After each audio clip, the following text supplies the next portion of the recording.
আরেকটা আছে, কিসের ভেদে ক্রিয়ার রূপের কোনো পার্থক্য হয় না? কিসের ভেদে ক্রিয়ার রূপের পার্থক্য হয় না? খুবই ইন্টারেস্টিং একটা প্রশ্ন।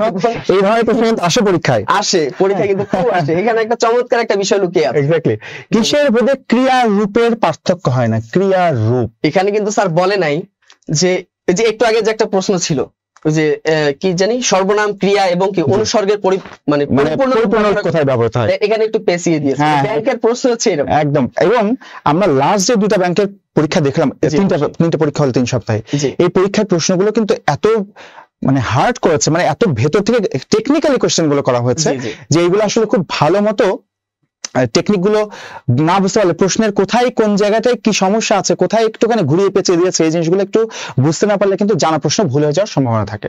ক্রিয়ার রূপের পার্থক্য হয় না কোন ক্ষেত্রে?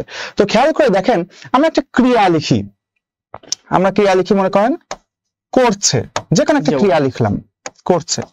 আচ্ছা, একটুখানি খেয়াল করে দেখেন, আমি বললাম সে করছে, আবার বললাম তারা করছে। জি অবশ্যই। আচ্ছা, সে করছে, তারা করছে। দেখেন তো, এই যে ক্রিয়ার রূপ, দুইটা বাক্য লিখেছে কিন্তু ক্রিয়ার রূপে কোনো পার্থক্য হয়নি, দুইটা জায়গাতেই করছে ব্যবহার করতে পারছে। অবশ্যই।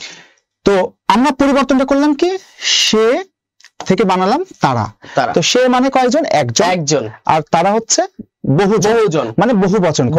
তার মানে একটা শব্দের যখন আমরা বহুবচন করছি তখন কিন্তু ক্রিয়ার রূপের কোনো পরিবর্তন হচ্ছে না।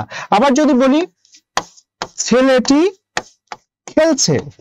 খেলছে, এটাই যদি আমরা বহুবচন করে দিই ছেলেরা খেলছে, এই ক্রিয়ার কিন্তু কোনো পরিবর্তন করা লাগছে না, পরিবর্তন হচ্ছে। তার মানে ক্রিয়ার রূপ কখনোই পরিবর্তন হয় না কোন ক্ষেত্রে?